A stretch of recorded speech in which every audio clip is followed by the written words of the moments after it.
Watu wengi wanasema Mungu akawamfanya mwanadamu kuwa mmiliki. Watu wanakuambia sisi ni wamiliki. Mwanadamu sio mmiliki.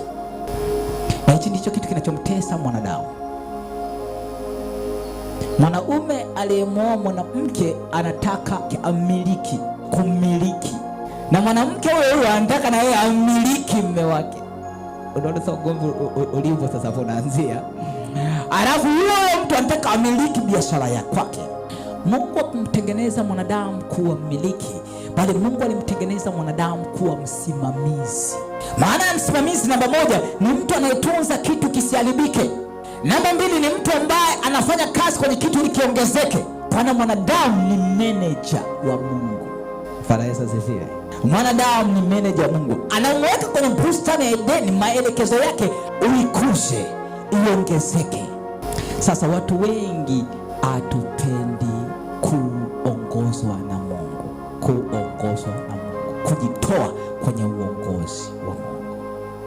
Biashara unayoifanya sio biashara ya kwako, kwa sababu ukipata mapato yote, Mungu anahitaji sehemu ya 10 ili kukuonesha kwa wewe sio mmiliki.